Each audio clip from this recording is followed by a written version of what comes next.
literally just said yesterday, like, if you're not helping yourself, I'm not the best parent. But if you helping yourself, I'm a great parent. Because he's also an athlete, you know what I mean? So it's just like, what you got to do the work too. Yeah. Exactly. So and big girls don't cry. he kind of knows because obviously he's made it to the highest level of success. So I kind of want to know, how is that pressure? Because I know you're still trying to impress him or live up to his goals, or at least kind of get to a point where he's like, okay, my daughter, she's lit. Like, or does that really, like, that's not really in your mentality? It's funny because when I first started, my dad was just like, if you're going to do it, do it.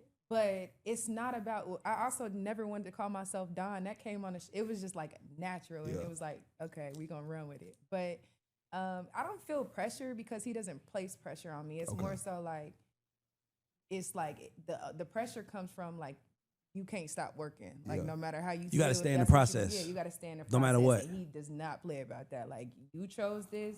But he also appreciates, so see it through. So that's just, I don't know. Like, I've referenced my dad a lot in my music. So, because it's mentally, like, I think he's carried me for real. Or just shifted how I think, how I view the world and how I view music industry because he's been to that top level. Of course. So it's not pressure, but it's like, it's great to have an in-house guy. Somebody that's in-house trainer, somebody that understands the Mamba mentality.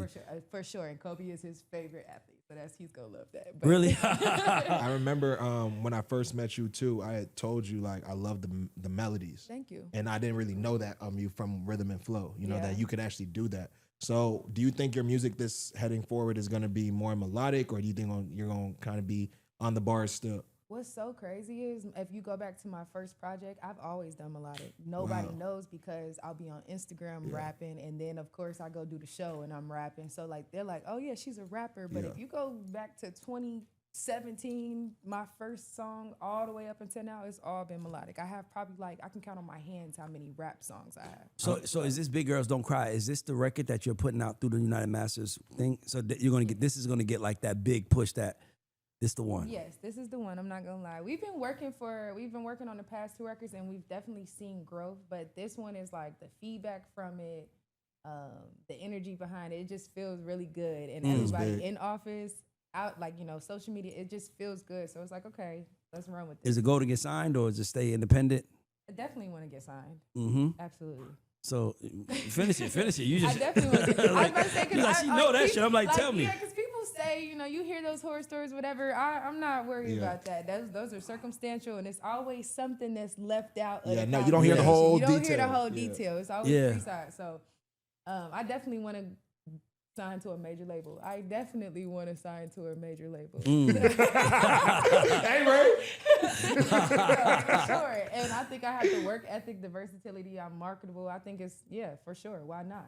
No, I'm just saying, like, some people like being independent. That's what I'm asking. I love being independent because I'm a self-driven person in general. So, like, I'm an independent person, but you go further together. So let's go as far as we can go. Do you feel like the duality in your look helps? Because it's like you're beautiful, like you're gorgeous, you're very pretty, but you kind of like have the tomboy, tall kind of vibe, like. All boys. I'm the only. I mean, nothing's wrong with that. I like it. Like, it's very attractive, and then to hear you actually do like the melodies too, and then knowing I could give you the tomboy, I'll give you bars too. Yeah, you know what I mean? I mean, I think it just goes back to I'm most comfortable when I can be myself. Okay. So it's just what you. I'm getting that. I'm giving that. It's just who I am. You know what I mean? And as long as that can stay, I'm with it the whole time. Don't try to change me, because if you try to throw me in a dress and tell me I'm not doing it, you know what I mean? I might put on a skirt. I love it. But I don't know. I just love being able, and I think that's the freedom of being a creative, is that you can be who you want to be. You can, I'm not here for. I'm not trying to be boxed in. Exactly. So Big Girls Don't Cry drops. Is that what we dropping for the rest of the year? We dropping more music? What's your plan? I'm gonna drop until the end. I'm gonna drop until the industry closes up. So probably I say my last one gonna be in October, but I want to keep swinging. So you're gonna drop one August 13th it is, and then the next one comes August. October. The next record comes October. No, it'll be September and then October. Okay, so you're gonna drop a record every month. Monthly. For sure. I love that because Russ had spoke on that before about that's how he built his consistency. What's the name of the song you're dropping next month? It's called Good News. Tell me about it. Good news. You know, Tobey? Sad song, sorry. That's how it starts. This is not a sad song, but it's just upbeat. It's a little bit, it's still melodic, but it's poppy. Upbeat. It's got a little bop to it that I think I think is refreshing for me because as versatile as I am, I do like to stay in a mid-tempo pocket, but this one's kind of more upbeat. It just feels freer. You should do a record, or you have already. You have a record dedicated to your father? Absolutely. Got a few of them. He won't, like, every day he's like, you need to put me in a song. Like, I said, I mean, like, I'm talking about making a song for him. So let me tell you what I mean. The one thing, every time, I mean, I've done hundreds of interviews, but the one thing that I'm getting from you that I'm like, I'm appreciating is you're a woman, a black woman who has appreciation for her father. Yep.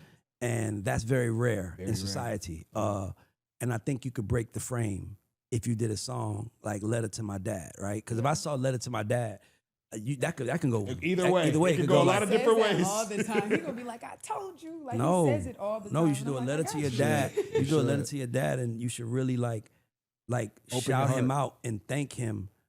By the way, I told us to T.I. son, Damani, literally did it. I said, drop it on Father's Day.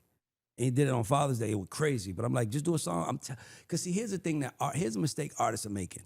They're putting out music, but every song should be an opportunity. It should be a frame in your movie. Yeah. Every song, right?